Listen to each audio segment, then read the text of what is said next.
Very good morning of student. ಪ್ರಥಮ ಪಿಯುಸಿಯ 6ನೇ ಘಟಕವಾಗಿರುವಂತಹ ಶಾಸಕಾಂಗ ಅನ್ನುವಂಥ ವಿಷಯದಲ್ಲಿ ಈ ಶಾಸಕಾಂಗವನ್ನ ಎರಡು ಭಾಗಗಳಾಗಿ ವಿಂಗಡಣೆ ಮಾಡ್ತಾ ಇದ್ದಾರೆ. ಒಂದು ಕೇಂದ್ರ ಶಾಸಕಾಂಗ, ಇನ್ನೊಂದು ರಾಜ್ಯ ಶಾಸಕಾಂಗ. ಕೇಂದ್ರ ಶಾಸಕಾಂಗದಲ್ಲಿ ಕೆಳಮನೆ ಮೇಲ್ಮನೆ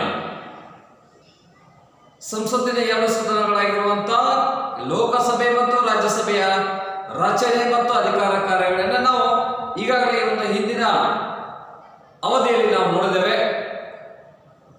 ಈ ಒಂದು ಲೋಕಸಭೆ ರಾಜ್ಯಸಭೆ ಸಂಸತ್ತಿನ ಎರಡು ಸದನಗಳು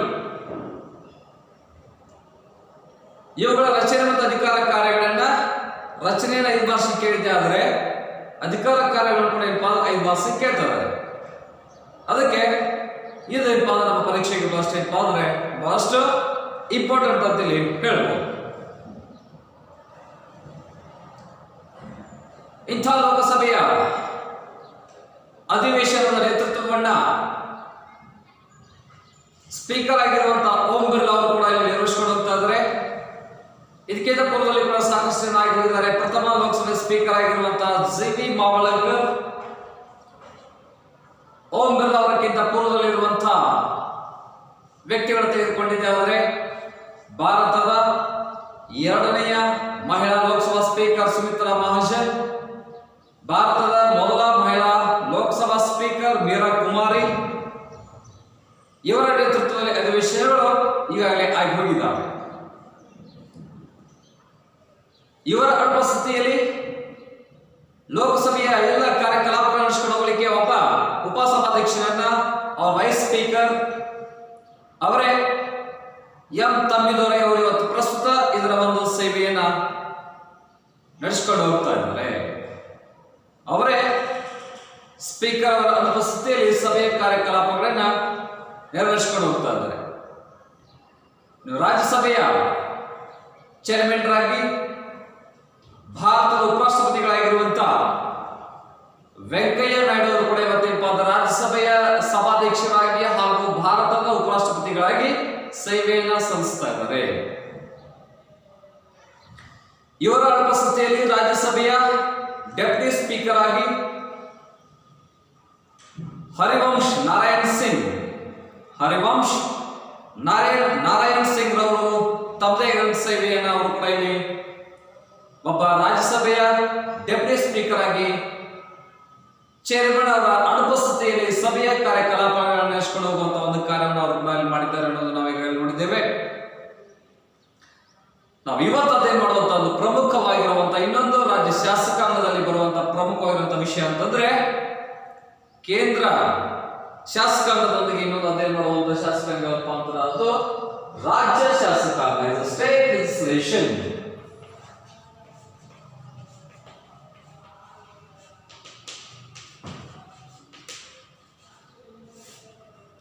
ಸ್ಟೇಟ್ ಲೆಜಿಸ್ಲೇಷನ್ ರಾಜ್ಯ ಶಾಸಕಾಂಗ ಸಂವಿಧಾನದ ಭಾಗ 4ರಲ್ಲಿ ಅಧ್ಯಾಯ 3ರಲ್ಲಿ ಸಂವಿಧಾನದ ಭಾಗ 4 ಅಧ್ಯಾಯ 3ರಲ್ಲಿ ಆರ್ಟಿಕಲ್ 168ರಿಂದ ಆರ್ಟಿಕಲ್ 212ರವರೆಗೆ ವಿಧಾನ ಪರಿಷತ್ತಿನ ರಚನೆ ನಾವು ನೋಡ್ತಾ ಇದ್ದೇವೆ. ಅಂತ ವಿಧಾನ ಪರಿಷತ್ತು ಅದನ್ನ ನಾವು ಕರಿತೀವಿ ರಾಜ್ಯ ವಿಧಾನ ಮಂಡಲದ ರಚನೆ ಮತ್ತು ಕಾರ್ಯಕಲಾಪಗಳನ್ನ ಅಧ್ಯಯನ ಮಾಡುವಂತಹ ವ್ಯವಸ್ಥೆಯನ್ನ ಇಲ್ಲಿ ನಾವು ನೋಡ್ತಾ ಇದ್ದೇವೆ. ಸಂವಿಧಾನದ ಭಾಗ 4ರಲ್ಲಿ ಅಧ್ಯಾಯ 3ರಲ್ಲಿ ಬರುವಂತಹ ಆರ್ಟಿಕಲ್ 168ರಿಂದ ಆರ್ಟಿಕಲ್ 212ರವರೆಗೆ ರಾಜ್ಯ ವಿಧಾನ ಮಂಡಲದ ರಚನೆ ಮತ್ತು ಅಧಿಕಾರ ಕಾರ್ಯಗಳನ್ನು ನಾವು ಅಧ್ಯಯನ ಮಾಡ್ತಾ ಇದ್ದೇವೆ. ರಾಜ್ಯ ವಿಧಾನ ಮಂಡಲ ಅಂದ್ರೆ ಬರುವಂತಹ ವಿಧಾನಸಭೆ ಮತ್ತು ವಿಧಾನ ಪರಿಷತ್ತು ಹಾಗೂ ರಾಜ್ಯಪಾಲ. ರಾಜ್ಯ ಶಾಸಕಾಂಗ ಏನು ಒಳಗೊಂಡಿರ್ತದೆ ಅಂದ್ರೆ ರಾಜ್ಯಪಾಲ ರಾಜ್ಯದ ಪ್ರಥಮ ಪ್ರಜೆ, ಅದರೊಂದಿಗೆ ಬರುವಂತಹ ರಾಜ್ಯ ಶಾಸಕಾಂಗದ 2 ಸದನಗಳಾಗಿರುವಂತಹ ಮೇಲ್ಮನೆ ಮತ್ತು ಕೆಳಮನೆ, ಅದನ್ನ ನಾವೇನ್ ಕರಿತೀವಿ ಅಂದ್ರೆ ವಿಧಾನಸಭೆ ಮತ್ತು ವಿಧಾನ ಪರಿಷತ್ತು. ಇವುಗಳನ್ನು ಕೂಡ ಒಳಗೊಳ್ಳುತ್ತದೆ. ಅದಕ್ಕೆ ರಾಜ್ಯ ವಿಧಾನ ಮಂಡಲದ ರಚನೆ ಮತ್ತು ಅದರ ಒಂದು ಕಾರ್ಯಕಲಾಪಗಳನ್ನೇನಪ್ಪಾ ಅಂದ್ರೆ ಆರ್ಟಿಕಲ್ 168ರಿಂದ ಆರ್ಟಿಕಲ್ 212ರವರೆಗೆ ಸಂವಿಧಾನದ ವಿಧಿಗಳಲ್ಲಿ ಸ್ಪಷ್ಟವಾಗಿ ಅವುಗಳನ್ನು ವಿವರಿಸಿದ್ದಾರೆ ಕೂಡ ನಾವು ನೋಡ್ತಾ ಇದ್ದೇವೆ. ಅದಕ್ಕೆ ಇಂಥ ಒಂದು ರಾಜ್ಯ ಶಾಸಕರ ಬಗ್ಗೆ ಅಧ್ಯಯನ ಮಾಡಬೇಕಾದ್ರೆ ಸಂವಿಧಾನದ ಭಾಗ 4ರಲ್ಲಿ ಅಧ್ಯಾಯ 3ರಲ್ಲಿ ಆರ್ಟಿಕಲ್ 168ರಿಂದ ಆರ್ಟಿಕಲ್ 212ರವರೆಗೆ ರಾಜ್ಯ ವಿಧಾನಮಂಡಲದ ರಚನೆ ಮತ್ತು ಅದರ ಕಾರ್ಯಕಲಾಪಗಳನ್ನ ಸ್ಪಷ್ಟವಾಗಿ ವಿವರಿಸಿದ್ದಾರೆ. ಅದಕ್ಕಾಗಿ ಇವುಗಳನ್ನ ನಾವು ಪೂರ್ಣವಾಗಿ ಅಧ್ಯಯನ ಮಾಡಲಿಕ್ಕೆ ಸಾಧ್ಯ ಇದೆ. ಅದಕ್ಕೆ ಈಗ ಫಸ್ಟ್ ಒನ್ ಏನಪ್ಪಾ ಅಂದ್ರೆ ರಾಜ್ಯ ಶಾಸಕಾಂಗ ಎಂದರೇನು ಕೇಳ್ತಾರೆ. 2 ಮಾರ್ಕ್ಸ್ಗೆ ಕೇಳ್ತಾರೆ. ರಾಜ್ಯ ಶಾಸಕಾಂಗ ಎಂದರೇನು? ರಾಜ್ಯ ಶಾಸಕಾಂಗ ಎಂದರೆ ರಾಜ್ಯಪಾಲರನ್ನ ವಿಧಾನಸಭೆ ಮತ್ತು ವಿಧಾನ ಪರಿಷತ್ತನ್ನ ಒಳಗೊಂಡಿರುವಂತಹ ಒಂದು ಶಾಸಕಾಂಗವನ್ನು ನಾವೇನು ಕರಿತೀವಿ ಅಂದ್ರೆ ರಾಜ್ಯ ಶಾಸಕಾಂಗ. ರಾಜ್ಯ ಶಾಸಕಾಂಗ ಯಾರು ಒಳಗೊಂಡಿದೆ ಅಂದ್ರೆ is A governor and MLA and MLC. ರಾಜ್ಯಪಾಲ, MLA means member of legislative assembly, MLC means member of legislative council. ಇವರಿಗೆ ನಾವೇನು ಕರಿತೀವಿ ಅಂದ್ರೆ MLA ಕರಿತೀವಿ, ಇವರಿಗೆ ಏನು ಕರಿತೀವಿ ಅಂದ್ರೆ MLC. ವಿಧಾನಸಭೆ ಸದಸ್ಯರು ಮತ್ತು ವಿಧಾನ ಪರಿಷತ್ತಿನ ಸದಸ್ಯರು. MLAಗಳಂದ್ರೆ ವಿಧಾನಸಭೆಯ ಸದಸ್ಯರು, MLCಗಳಂದ್ರೆ ವಿಧಾನ ಪರಿಷತ್ತಿನ ಸದಸ್ಯರು. ಅದಕ್ಕೆ ರಾಜ್ಯ ಶಾಸಕಾಂಗ ಏನೇನು ಒಳಗೊಂಡಿದೆ ಅಂದ್ರೆ ರಾಜ್ಯಪಾಲ, ವಿಧಾನಸಭೆ, ವಿಧಾನ ಪರಿಷತ್ತನ್ನ ಈ ಮೂರು ಅಂಶಗಳನ್ನು ಒಳಗೊಂಡಿರೋದಪ್ಪ ಅಂದ್ರೆ ಅದು ಅದೇನಪ್ಪ ಅಂದ್ರೆ ರಾಜ್ಯ ಶಾಸಕಾಂಗ. ಹೌದಾ? ಇಂಥ ರಾಜ್ಯ ಶಾಸಕಾಂಗ ಏನು ಒಳಗೊಂಡಿದೆ ಅಂದ್ರೆ ರಾಜ್ಯಪಾಲ, ವಿಧಾನಸಭೆ, ವಿಧಾನ ಪರಿಷತ್. ಕೇಂದ್ರ ಶಾಸಕಾಂಗ ಏನು ಒಳಗೊಂಡಿದೆ ಅಂದ್ರೆ ರಾಷ್ಟ್ರಪತಿ, ಲೋಕಸಭೆ, ರಾಜ್ಯಸಭೆ. ಇವುಗಳು ಒಳಗೊಂಡಿರೋ ಯಾವಪ್ಪ ಅಂದ್ರೆ ಅದು ಕೇಂದ್ರ ಮಟ್ಟದಲ್ಲಿ ಕೇಂದ್ರ ಶಾಸಕಾಂಗ. ಇಲ್ಲಿ ರಾಜ್ಯ ಮಟ್ಟದಲ್ಲಿ ಯಾವುದು ಒಳಗೊಂಡಿದೆ ಅಂದ್ರೆ ಇದು ರಾಜ್ಯಪಾಲ, ವಿಧಾನಸಭೆ, ವಿಧಾನ ಪರಿಷತ್. ಈ ಮೂರನ್ನು ಒಳಗೊಂಡಿರೋದು ನಾವೇನು ಕರಿತೀವಿ ಅಂದ್ರೆ ಅದನ್ನೇ ರಾಜ್ಯ ಶಾಸಕಾಂಗ ಅಂತ ಕರಿತಾ ಇದ್ದೇವೆ. ಈ ಒಂದು ನಿಟ್ಟಿನಲ್ಲಿ ಅಂದ್ರೆ ಇವುಗಳನ್ನ ಹೇಳ್ತಾರೆ. ಹಾಗೆ ಮುಂದೆ ಹೋದಾಗ ಆರ್ಟಿಕಲ್ 168ರ ಪ್ರಕಾರ ಸಂವಿಧಾನದ ವಿಧಿ 168ರ ಪ್ರಕಾರ ಪ್ರತಿಯೊಂದು ರಾಜ್ಯಕ್ಕೆ ಒಂದು ವಿಧಾನಸಭೆ ಇರಬೇಕೆಂದು ಹೇಳ್ತಾ ಇದೆ. ಆರ್ಟಿಕಲ್ 168 ಹೇಳ್ತಾ ಇದೆ ಪ್ರತಿ ರಾಜ್ಯಕ್ಕೆ ಒಂದು ಏನಿರ್ಬೇಕಂದ್ರೆ ವಿಧಾನಸಭೆ ಅಥವಾ ರಾಜ್ಯ ವಿಧಾನಮಂಡಲ ಇರಲೇಬೇಕು. ಯಾವ ಆರ್ಟಿಕಲ್ ಹೇಳ್ತಾರೆ? ಆರ್ಟಿಕಲ್ 168 ಹೇಳ್ತಾ ಇದೆ ಪ್ರತಿ ರಾಜ್ಯಕ್ಕೆ ಒಂದು ಏನಿರಬೇಕು ಅಂತಂದ್ರೆ ವಿಧಾನಮಂಡಲ ಅಂದ್ರೆ ಬರುವಂತ ವಿಧಾನಸಭೆ ಇರಬೇಕಂತ ಹೇಳ್ತಾ ಇದೆ. ಹಾಗಾದ್ರೆ ಇಂಥ ಒಂದು ರಾಜ್ಯ ವಿಧಾನಸಭೆ ಮತ್ತು ವಿಧಾನ ಪರಿಷತ್ ಒಳಗೊಂಡಿರಬೇಕಾಗಿದೆ. ಪ್ರತಿಯೊಂದು ರಾಜ್ಯಕ್ಕೆ ವಿಧಾನಸಭೆ, ವಿಧಾನ ಪರಿಷತ್ ಬೇಕಂತ ಹೇಳ್ತಾ ಇದೆ ಆರ್ಟಿಕಲ್ 168. ಆದ್ರೆ ನಮ್ಮಲ್ಲಿ ಬರುವಂತ 27 ರಾಜ್ಯಗಳಿವೆ. 27 ರಾಜ್ಯಗಳಲ್ಲಿ ಏನಿಲ್ಲ ಅಂದ್ರೆ ವಿಧಾನಸಭೆ, ವಿಧಾನ ಪರಿಷತ್ ಇಲ್ಲ. ಕೇವಲ ಎಷ್ಟು ರಾಜ್ಯಗಳಲ್ಲಿ ವಿಧಾನಸಭೆ, ವಿಧಾನ ಪರಿಷತ್ ಇದೆ ಅಂದ್ರೆ ಕೇವಲ 6 ರಾಜ್ಯಗಳಲ್ಲಿ. ಒಟ್ಟು 6 ರಾಜ್ಯಗಳು ಏನಿದೆ ಅಂದ್ರೆ ದ್ವಿಸದನ ವಿಧಾನಸಭೆ ಮತ್ತು ವಿಧಾನ ಪರಿಷತ್ ಇದೆ.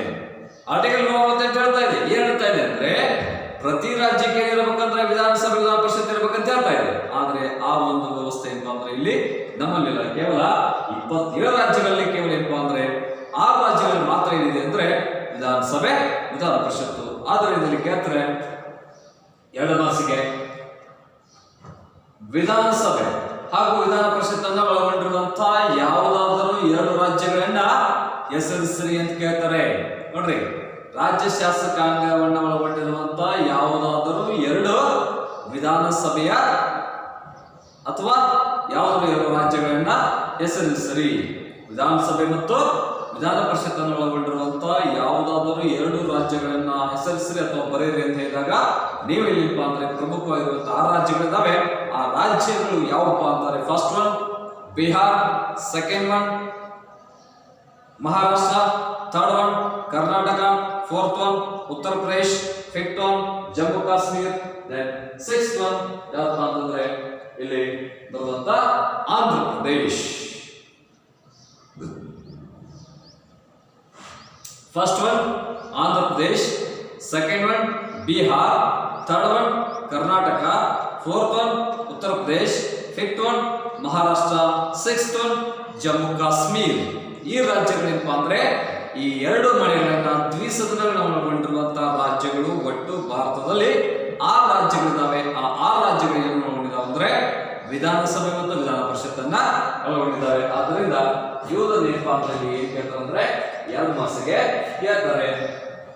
ಭಾರತದಲ್ಲಿ ವಿಧಾನಸಭೆ ಮತ್ತು ವಿಧಾನ ಪರಿಷತ್ತನ್ನ ಒಳಗೊಂಡಿರುವಂತಹ ಯಾವುದಾದರೂ 2 ರಾಜ್ಯಗಳನ್ನು ಬರೆಯಿರಿ ಅಂತ ಕೇಳಿದಾಗ ನೀವು ಬರೀಬೇಕಾಗಿದೆ ಯಾವಪ್ಪ ಅಂದ್ರೆ ಅದು ವಿಧಾನಸಭೆ ವಿಧಾನ ಪರಿಷತ್ತನ್ನು ಒಳಗೊಂಡಿರುವಂತಹ ರಾಜ್ಯಗಳಂದ್ರೆ ಬಿಹಾರ್, ಆಂಧ್ರ ಪ್ರದೇಶ್, ಕರ್ನಾಟಕ, ಉತ್ತರ ಪ್ರದೇಶ್, ಮಹಾರಾಷ್ಟ್ರ, ಜಮ್ಮು ಕಾಶ್ಮೀರ ಪ್ರಮುಖವಾಗಿರುವಂತಹ ಈ ಒಂದು ನಮ್ಮ ವ್ಯವಸ್ಥಿತವಾಗಿರುವಂತಹ ರಾಜ್ಯ ವಿಧಾನಮಂಡಲದ ರಚನೆಯಲ್ಲಿ ಸಂವಿಧಾನದ ಭಾಗ 4ರಲ್ಲಿ 3ನೇ ಅಧ್ಯಾಯದಲ್ಲಿ ಆರ್ಟಿಕಲ್ 168ರಿಂದ ಆರ್ಟಿಕಲ್ 212ರವರೆಗೆ ಈ ಒಂದು ರಾಜ್ಯ ವಿಧಾನಮಂಡಲದ ಕಾರ್ಯಕಲಾಪಗಳ ಬಗ್ಗೆ ನಾವು ವಿವರಣೆಯಲ್ಲಿ ನೋಡ್ತಾ ಇದ್ದೇವೆ. ಅಷ್ಟೇ ಅಲ್ಲದೆ ರಾಜ್ಯ ಶಾಸಕಾಂಗದ 168ರ ಆರ್ಟಿಕಲ್ ನಲ್ಲಿ ಪ್ರತಿ ರಾಜ್ಯಕ್ಕೆ ವಿಧಾನಸಭೆ ವಿಧಾನ ಪರಿಷತ್ತು ಇರಬೇಕೆನ್ನುವುದನ್ನು ಕೂಡ ಇಲ್ಲಿ ಹೇಳುವಂತಹ ವಿಶೇಷವಾಗಿರುವಂತಹ ಒಂದು ವಿಧಿಯನ್ನು ಕೂಡ ಇಲ್ಲಿ ನಾವು ಕಾಣ್ತಾ ಇದ್ದೇವೆ. ಆ ನಿಟ್ಟಿನಲ್ಲಿ ಒಂದು ರಾಜ್ಯ ಶಾಸಕಾಂಗ ಹಂಚ್ಕೊಳ್ಬೇಕಂತಂದ್ರೆ ಇಲ್ಲಿ ರಾಜ್ಯಪಾಲ, ವಿಧಾನಸಭೆ, ವಿಧಾನ ಪರಿಷತ್ತು ಇರಲೇಬೇಕನ್ನೋದು ಕೂಡ ಇಲ್ಲಿ ಅಷ್ಟೇ ಮಹತ್ವವಾಗಿರುವಂತಹ ವಿಷಯ ಅಂತ ಹೇಳಿ ನಾವು ಅದನ್ನ ಮನಗಾಣಲೇಬೇಕಾಗಿದೆ. ಎಸ್, ನಂತರ Vidhana Parishat MLC member of legislative council. ವಿಧಾನ ಪರಿಷತ್ತಿನ ರಚನೆಯನ್ನು ಕೂಡ ಅಧ್ಯಯನ ಮಾಡಲೇಬೇಕಾಗಿದೆ. ಆದ್ದರಿಂದ 2 ಮಾರ್ಕ್ಸ್ಗೆ ಹೇಳ್ತಾರೆ ವಿಧಾನ ಪರಿಷತ್ತಿಗೆ ಇರುವಂತಹ ಇತರ ಹೆಸರುಗಳು ಯಾವುವು ಅಂತ ಬರೆಯಬೇಕಾಗಿದೆ. ಫಸ್ಟ್ ಒನ್ ಮೇಲ್ಮನೆ, ಹಿರಿಯರ ಸದನ, ಶಾಶ್ವತ ಸದನ.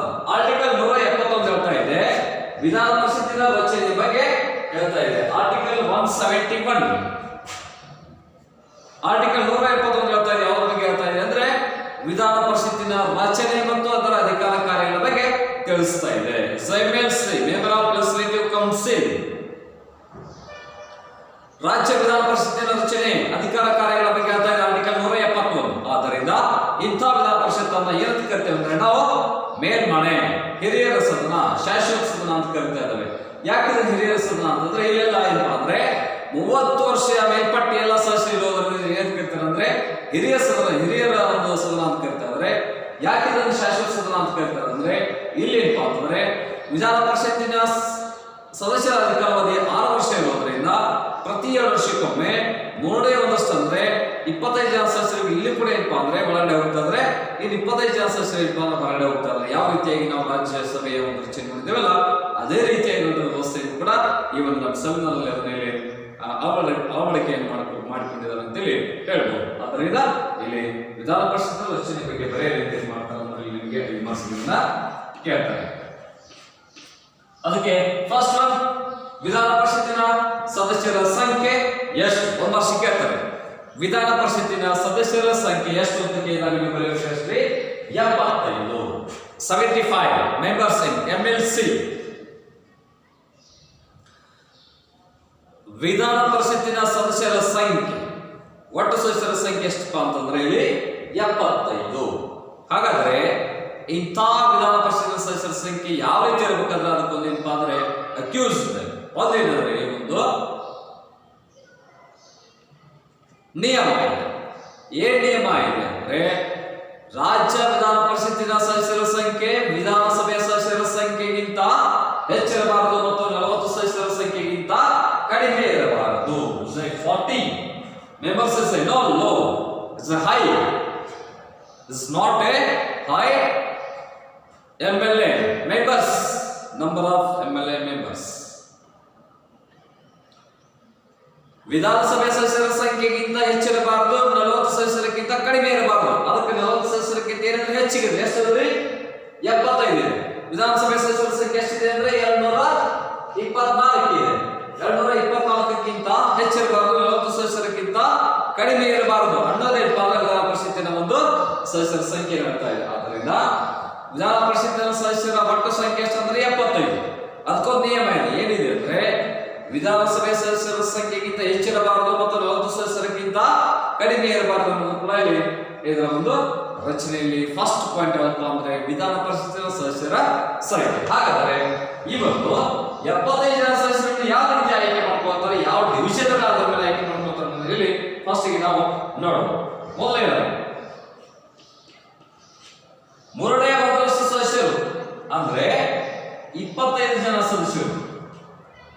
ಮೂರನೆಯ ಒಂದಷ್ಟು ಸದಸ್ಯರಂದ್ರೆ 25 ಜನ ಸದಸ್ಯರನ್ನು ಯಾವ ರೀತಿ ಆಯ್ಕೆ ಮಾಡ್ತಾರೆ ಅಂದ್ರೆ ರಾಜ್ಯದ ಸ್ಥಳೀಯ ಸಂಸ್ಥೆಗಳಿಂದ ಚುನಾಯಿತರಾಗುತ್ತಾರೆ. ನೋಡ್ರಿ, ಮೂರನೇ ಒಂದಷ್ಟು ಅಂದ್ರೆ 25 ಜನ ಸದಸ್ಯರು. ಇಂಥ 25 ಜನ ಸದಸ್ಯರನ್ನು ಎಲ್ಲಿಂದ ಆಯ್ಕೆ ಮಾಡ್ತಾರೆ ಅಂದ್ರೆ ಸ್ಥಳೀಯ ಸಂಸ್ಥೆಗಳ ಒಂದು ಚುನಾವಣೆಯಿಂದ. ಸ್ಥಳೀಯ ಸಂಸ್ಥೆಯ ಚುನಾವಣೆ ಅಂದ್ರೆ ಗ್ರಾಮ ಪಂಚಾಯಿತಿ, ತಾಲೂಕು ಪಂಚಾಯಿತಿ ಮತ್ತು ಜಿಲ್ಲಾ ಪಂಚಾಯಿತಿಗಳಿಂದ 25 ಜನ ಸದಸ್ಯರನ್ನು ಏನಪ್ಪಾ ಅಂದ್ರೆ ಆಯ್ಕೆ ಮಾಡಿ ಎಲ್ಲಿ ಕಳಿಸೋದು ನಮ್ಮ ವಿಧಾನ ಪರಿಷತ್ತಿಗೆ ಅವರನ್ನ ಆಯ್ಕೆ ಮಾಡಿ ಕಳಿಸ್ತಾ ಇದ್ದಾವೆ. ಅದಕ್ಕೆ ಮೂರನೇ ಒಂದಷ್ಟು ಅಂದ್ರೆ 25 ಜನ ಸದಸ್ಯರು ತಗೊಳ್ತಾರೆ. ಮೂರನೇ ಒಂದಷ್ಟು ಅಂದ್ರೆ ಎಷ್ಟ್ರಿ? 25 ಜನ ಸದಸ್ಯರು. ಹೌದಾ? ನೆಕ್ಸ್ಟ್ ಮತ್ತೆ ಹೇಳಬೇಕಾಗ್ತದೆ 12ನೇ ಒಂದಷ್ಟು. 12ನೇ ಒಂದಷ್ಟು ಸದಸ್ಯರು ಅಂದ್ರೆ ಎಷ್ಟಪ್ಪ ಅಂದ್ರೆ ಇಲ್ಲಿ 7 ಜನ ಸದಸ್ಯರು ಹೆಂಗ ಆಯ್ಕೆ ಆಗ್ತಾರೆ ಅಂದ್ರೆ ರಾಜ್ಯದ ಪದವೀಧರರಿಂದ. ರಾಜ್ಯದ ಪದವೀಧರರಿಂದ ಆಯ್ಕೆಯಾಗುವುದು. ನೋಡ್ರಿ, 12ನೇ ಒಂದಷ್ಟು ಅಂದ್ರೆ 7 ಜನ ಸದಸ್ಯರು. 7 ಜನ ಸದಸ್ಯರು ಯಾರು ಆಯ್ಕೆ ಮಾಡ್ತಾರೆ ಅಂದ್ರೆ ರಾಜ್ಯದ ಪದವೀಧರರು. ಯಾರು ಡಿಗ್ರಿ ಮುಗಿಸಿರ್ತಾರಲ್ಲ ರೀ, ಅವರು ಚುನಾವಣೆಯಲ್ಲಿ ಭಾಗವಹಿಸ್ತಾ ಇದ್ದಾರೆ. ಕೇವಲ ಪದವಿಯನ್ನ ಮುಗಿಸಿರುವಂತಹ ವಿದ್ಯಾರ್ಥಿಗಳು ಮಾತ್ರ ಭಾಗವಹಿಸಿ ತಮಗೆ ಇಷ್ಟವಾಗಿರುವಂತಹ ಅಭ್ಯರ್ಥಿಯನ್ನ ಮಾತ್ರ ಏನಪ್ಪಾ ಅಂದ್ರೆ ಆಯ್ಕೆ ಮಾಡಬೇಕಾಗಿದೆ. ಯಾವ ರೀತಿಯಾಗಿ ಮೂರನೇ ಒಂದಷ್ಟು ಅಂದ್ರೆ 25 ಜನ ಸದಸ್ಯರನ್ನ ರಾಜ್ಯದ ಸ್ಥಳೀಯ ಸಂಸ್ಥೆಗಳಿಂದ ಅಂದ್ರೆ ಯಾರು ಚುನಾವಣೆಯಲ್ಲಿ ಭಾಗವಹಿಸಿ ಗ್ರಾಮ ಪಂಚಾಯತಿ ಸದಸ್ಯರು, ಜಿಲ್ಲಾ ಪಂಚಾಯತ್ ಸದಸ್ಯರು ಮತ್ತು ತಾಲೂಕು ಪಂಚಾಯತ್ ಸದಸ್ಯರು ಯಾರಾಗಿರ್ತಾರಲ್ಲ ಅವ್ರು ಏನ್ ಮಾಡ್ತಾರೆ ಅಂದ್ರೆ ಇಂಥ 25 ಜನ ಸದಸ್ಯರನ್ನ ಏನ್ ಆಯ್ಕೆ ಮಾಡಿ ಕಳಿಸ್ತಾರೆ ಅಂದ್ರೆ ವಿಧಾನ ಪರಿಷತ್ತಿಗೆ ಅವ್ರನ್ನ ಆಯ್ಕೆ ಮಾಡಿ ಕಳಿಸ್ತಾ ಇದ್ದಾರೆ. ಅದೇ ಒಂದು ನಿಟ್ಟಿನಲ್ಲಿ ಇವತ್ತು ಕೂಡ ಏನಂತಂದ್ರೆ ಮತ್ತೆ 12ನೇ ಸದಸ್ಯರು ಅಂದ್ರೆ 7 ಜನ ಸದಸ್ಯರನ್ನ ರಾಜ್ಯದ ಪದವೀಧರರು ಅಂದ್ರೆ ಡಿಗ್ರಿ ಮುಗಿಸಿದವರು. ಡಿಗ್ರಿ ಮುಗಿಸಿದ್ರು ಯಾರು ಇಲ್ಲ, ನಾನೇನಪ್ಪ ಅಂದ್ರೆ ನನ್ನಂತವ್ರು ಏನ್ ಮಾಡ್ತಾರೆ ಅಂದ್ರೆ ಚುನಾವಣೆಯಲ್ಲಿ ಭಾಗವಹಿಸಿ ತಮಗೆ ಇಷ್ಟವಾಗಿರುವಂತಹ ಅಭ್ಯರ್ಥಿಯನ್ನು ಆಯ್ಕೆ ಮಾಡಿ ಅವ್ರನ್ನ ಆಯ್ಕೆ ಮಾಡಿ ವಿಧಾನ ಪರಿಷತ್ತಿಗೆ ಆಯ್ಕೆ ಮಾಡಿ ಕಳಿಸ್ತಾರೆ. ಮೂರನೇದಾಗಿ ಮತ್ತೆ 12ನೇ ಒಂದಷ್ಟು ಸದಸ್ಯರು. 12ನೇ ಒಂದು ಸದಸ್ಯರು ಅಂದ್ರೆ 7 ಜನ ಸದಸ್ಯರನ್ನ ಏನಪ್ಪಾ ಅಂದ್ರೆ ಯಾವ ರೀತಿ ಆಯ್ಕೆ ಮಾಡ್ತಾರೆ ನಾವು ಮತ್ತೆ ಶಿಕ್ಷಕರ ಕ್ಷೇತ್ರದಿಂದ ಆಯ್ಕೆಯಾಗುವರು. ಇವು ಯಾವ ಕ್ಷೇತ್ರದಿಂದ ಆಯ್ಕೆಯಾಗುವುದು ಅಂದ್ರೆ ಶಿಕ್ಷಕರ ಕ್ಷೇತ್ರದಿಂದ.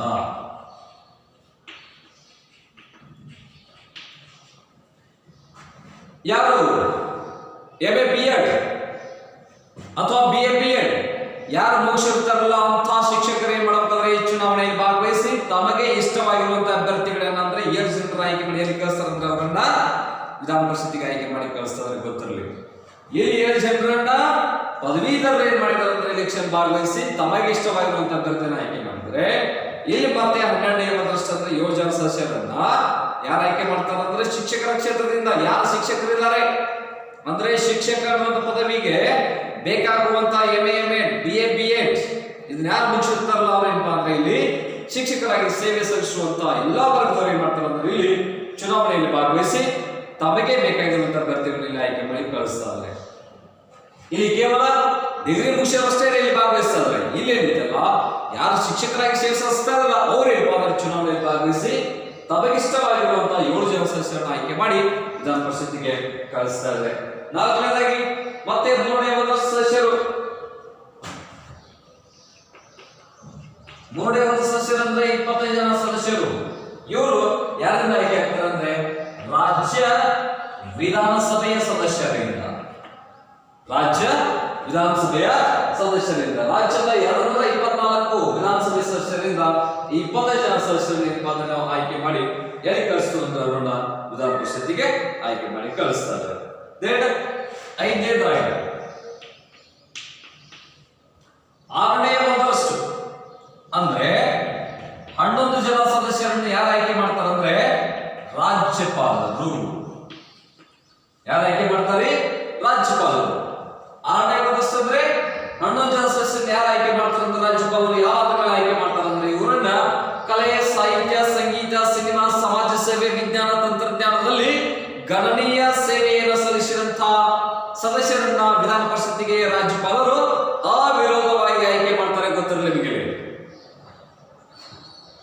6ನೇ ಒಂದಷ್ಟು ಅಂದ್ರೆ 11 ಜನ ಸದಸ್ಯರನ್ನ ರಾಜ್ಯಪಾಲರು ಯಾವ ರೀತಿ ಆಯ್ಕೆ ಮಾಡ್ತಾರೆ? ಇವರನ್ನ ಕಲೆ, ಸಾಹಿತ್ಯ, ಸಂಗೀತ, ವಿಜ್ಞಾನ, ಸಮಾಜ ಸೇವೆ, ತಂತ್ರಜ್ಞಾನ, ಶಿಕ್ಷಣ ಕ್ಷೇತ್ರದಲ್ಲಿ, ಸಾಹಿತ್ಯ ಕ್ಷೇತ್ರದಲ್ಲಿ ಗಣನೀಯ ಸೇವೆಯನ್ನು ಸಲ್ಲಿಸುವಂತಹ ವ್ಯಕ್ತಿಗಳನ್ನ ವಿಧಾನ ಪರಿಷತ್ ಸದಸ್ಯರನ್ನಾಗಿ ಆಯ್ಕೆ ಮಾಡ್ತಾ ಇದ್ದಾರೆ.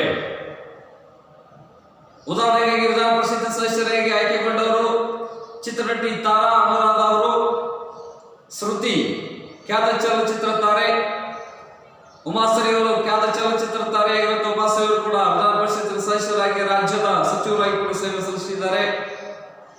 ನೋಡಿ ಯಾರು ಇಂಥ ಒಂದು ಹಲವಾರು ಕ್ಷೇತ್ರಗಳಲ್ಲಿ ಸಾಧನೆಯನ್ನು ಮಾಡಿರ್ತಾರಲ್ಲ ಅಂತವ್ರನ್ನ ಹೇಳಿ ಕಳಿಸ್ತಾರೆ ಅಂದ್ರೆ ವಿಧಾನ ಪರಿಷತ್ತಿಗೆ ಸದಸ್ಯರನ್ನಾಗಿ ಆಯ್ಕೆ ಮಾಡಿ ಕಳಿಸ್ತಾ ಇದ್ದಾರೆ. ಈ ರೀತಿ ಅಂದ್ರೆ ಪ್ರಮುಖವಾಗಿ 5 ಭಾಗಗಳಾಗಿ ನಾವು ಏನ್ ಮಾಡ್ತೇವೆ ಅಂದ್ರೆ ಈ ಒಂದು ವಿಧಾನ ಪರಿಷತ್ ಸದಸ್ಯರ ಸಂಖ್ಯೆಯನ್ನ ಇಲ್ಲಿ ಡಿವೈಡೇಷನ್ ಮಾಡಿ ಆಯ್ಕೆ ಮಾಡಿ ಕಳಿಸ್ತದೆ. ಅದಕ್ಕೆ ಗೊತ್ತಿರಲಿ ನೋಡ್ರಿ,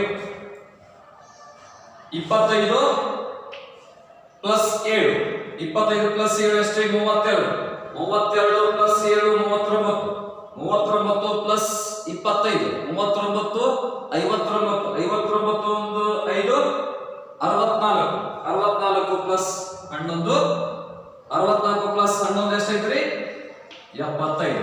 total number of members in a MLC.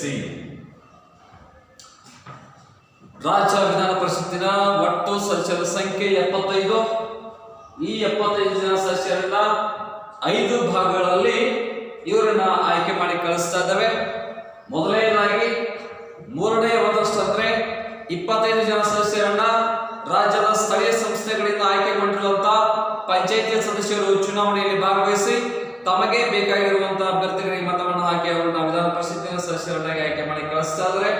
Then second one 12ನೇ ಒಂದಷ್ಟು ಅಂದ್ರೆ 7 ಜನ ಸದಸ್ಯರನ್ನ ರಾಜ್ಯದಲ್ಲಿ ಪದವಿ ಮುಗಿಸಿರುವಂತಹ ವಿದ್ಯಾರ್ಥಿಗಳು ಚುನಾವಣೆಯಲ್ಲಿ ಭಾಗವಹಿಸಿ ತಮಗೆ ಬೇಕಾಗಿರುವಂತಹ ಅಭ್ಯರ್ಥಿಗಳಿಗೆ ತಮ್ಮ ಅತ್ಯಮೂಲ್ಯವಾಗಿರುವಂತಹ ಮತವನ್ನ ಕೊಟ್ಟು ಆಯ್ಕೆ ಮಾಡಿ ಅವರನ್ನು ಕೂಡ ವಿಧಾನ ಪರಿಷತ್ ಸದಸ್ಯರನ್ನಾಗಿ ಆಯ್ಕೆ ಮಾಡಿ ಕಳಿಸ್ತಾ ಇದ್ದಾರೆ. ಥರ್ಡ್ ಒನ್ 12ನೇ ಒಂದಷ್ಟು ಅಂದ್ರೆ 7 ಜನ ಸದಸ್ಯರನ್ನ ರಾಜ್ಯದಲ್ಲಿ ಶಿಕ್ಷಕರಾಗಿ ಸೇವೆಯನ್ನು ಸಲ್ಲಿಸುವಂತ ಎಲ್ಲಾ ಶಿಕ್ಷಕರು ಚುನಾವಣೆಯಲ್ಲಿ ಭಾಗವಹಿಸಿ ತಮಗಿಷ್ಟವಾಗಿರುವಂತಹ ಅಭ್ಯರ್ಥಿಗಳಿಗೆ ಮತವನ್ನು ಹಾಕಿ ಅವರನ್ನು ಕೂಡ ವಿಧಾನ ಪರಿಷತ್ತಿಗೆ ಕಳಿಸ್ತಾ ಇದ್ದಾರೆ. ಫೋರ್ತ್ ಒನ್ 3ನೇ ಒಂದಷ್ಟು ಅಂದ್ರೆ 25 ಜನ ಸದಸ್ಯರನ್ನ ರಾಜ್ಯದ 224 ವಿಧಾನಸಭೆ ಸದಸ್ಯರು ತಮಗಿಷ್ಟವಾಗಿರುವಂತಹ ಅಭ್ಯರ್ಥಿಗಳಿಗೆ ಮತವನ್ನು ಹಾಕಿ ಅವರನ್ನು ಕೂಡ ವಿಧಾನ ಪರಿಷತ್ತಿನ ಸದಸ್ಯರನ್ನಾಗಿ ಆಯ್ಕೆ ಮಾಡಿ ಕಳಿಸ್ತಾ ಇದ್ದಾರೆ. ಲಾಸ್ಟ್ ಒನ್ 6ನೇ ಒಂದಷ್ಟು ಅಂದ್ರೆ 11 ಜನ ಸದಸ್ಯರನ್ನ ರಾಜ್ಯದ ರಾಜ್ಯಪಾಲರು ಕಲೆ, ಸಾಹಿತ್ಯ, ಸಂಗೀತ, ಸಿನಿಮಾ ಕ್ಷೇತ್ರ, ವಿಜ್ಞಾನ, ತಂತ್ರಜ್ಞಾನ ಇಂತಹ ಕ್ಷೇತ್ರಗಳಲ್ಲಿ ಗಣನೀಯ ಸೇವೆಯನ್ನು ಸಲ್ಲಿಸಿ ಅಪಾರವಾಗಿರುವಂತಹ ಸಾಧನೆಯನ್ನು ಮಾಡಿರುವಂತಹ 11 ಜನ ಸದಸ್ಯರನ್ನ ರಾಜ್ಯದ ರಾಜ್ಯಪಾಲರು ಅವಿರೋಧವಾಗಿ ಆಯ್ಕೆ ಮಾಡಿ ಅವರನ್ನು ಕಳಿಸ್ತಾರೆ ಅಂದ್ರೆ ವಿಧಾನ ಪರಿಷತ್ತಿಗೆ ಕಳಿಸ್ತಾ ಇದ್ದಾರೆ. ಕಳಿಸೋದ್ರ ಮೂಲಕವಾಗಿ ತಮ್ಮ ಒಂದು ಸೇವೆಯನ್ನು ಇಲ್ಲಿ ವ್ಯಕ್ತಪಡಿಸ್ತಾ ಇದ್ದಾರೆ. ಈ ಒಂದು ಪ್ರಮುಖವಾಗಿರುವಂತಹ ವಿಷಯವನ್ನ ನಾವಿಲ್ಲಿ ನೋಡ್ತಾ ಇದ್ದೀವಿ. ಅದಕ್ಕೆ ಒಟ್ಟಿನಲ್ಲಿ ಏನಪ್ಪ ಅಂದ್ರೆ ರಾಜ್ಯಪಾಲರ ಪಾತ್ರ ಕೂಡ ಇಲ್ಲಿ ಬಹಳಷ್ಟು ಮುಖ್ಯವಾಗಿರುವುದರಿಂದ ಇಂತಹ ಒಂದು ವಿಧಾನ ಪರಿಷತ್ ಸದಸ್ಯರನ್ನ ನಾವು ಅವರ ಒಂದು ಆಧಾರದ ಮೇಲೆ ಆಯ್ಕೆ ಮಾಡಿ ಕಳಿಸ್ತಾ ಇದ್ದೇವೆ.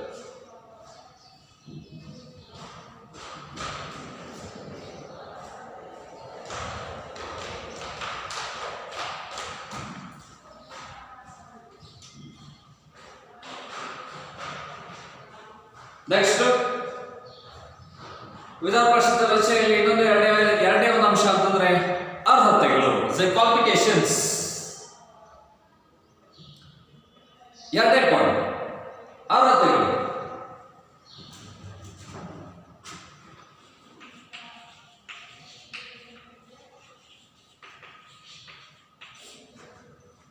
ರಾಜ್ಯ ವಿಧಾನ ಪರಿಷತ್ತಿನ ಸದಸ್ಯರಾಗಬೇಕಾದಂತಹ ಅರ್ಹತೆಗಳು ಯಾವುವು ಅಂತ ಕೇಳಿದಾಗ ಫಸ್ಟ್ ಹೇಳ್ತಾ ಇದೆ ಭಾರತದ ಪ್ರಜೆಯಾಗಿರಬೇಕು. ಸೆಕೆಂಡ್ ಒನ್ ಸರ್ಕಾರಿ ಹುದ್ದೆಯನ್ನು ಹೊಂದಿರಬಾರದು. ಥರ್ಡ್ ಒನ್ ಅಪರಾಧಿಯಾಗಿರಬಾರದು. ಫೋರ್ತ್ ಒನ್ ಹುಚ್ಚನಾಗಿರಬಾರದು. ಫಿಫ್ತ್ ಒನ್ ದಿವಾಳಿಕೋರಣ ಆಗಿರಬಾರದು.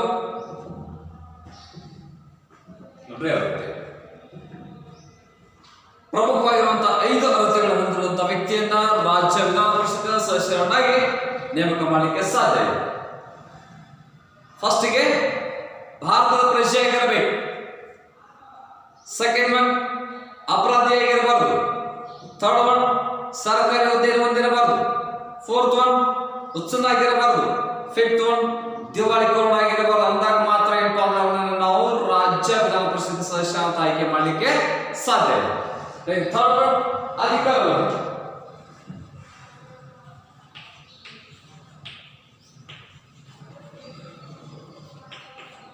ವಿಧಾನ ಪರಿಷತ್ತಿನ ಸದಸ್ಯರ ಅಧಿಕಾರಾವಧಿ 6 ವರ್ಷ.